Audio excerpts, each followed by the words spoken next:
नदिया किनारे रे भौजी बुटवा बवाई नदिया किनारे रे भौजी बुटवा बवाई उहै लहुरी ना नदिया रखावे जना उहै लहुरी ना नदिया रखावे जना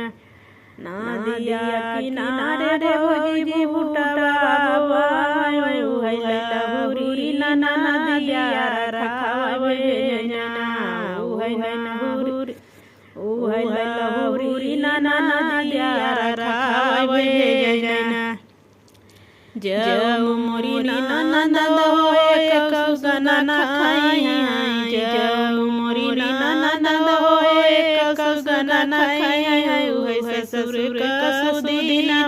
धरर बैलन दीना उहै ससुर कसुदीना धरर बैलन दीना जब मोरी भौजी हो धरर ससुर कसुदीना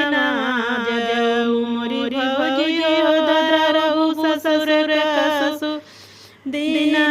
गढ़ावे परे ना तो है पति दर जुलनिया गढ़ावे परे ना तो है पति दर जुलनिया हो गढ़ावे के परे ना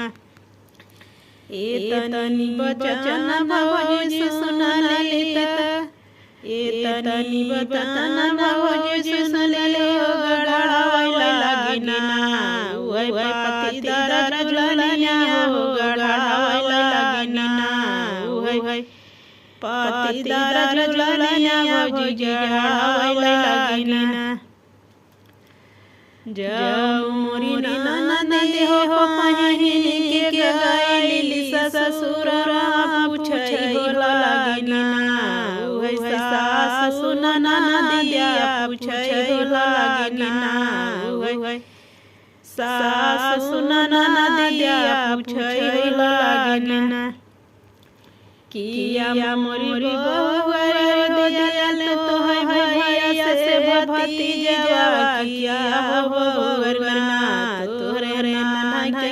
जुलनिया किया बहुवर ना तोरे नाना के जुलनिया किया बहुवर ना किया मोरी बहुवर तो किया मोरी बहुवर दियल तोरे भैया से भतीजा किया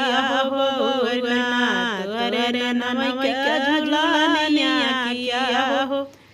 बहुवर ना तोरे नाना के जुलनिया हो किया बहुवर ना नाही मोरी सास सोन नहीं दियल भैया से भतीजा नहीं हो ससुर ना मोरे नाना के जुलनिया नहीं हो सासु ना मोरे नाना के जुलनिया नहीं हो सासु ना नायर के लागै सासु भैया से भतीजा ससुर वाला लागै ना मोर सगा ननद दोइया ससुर वाला लागै ना मोर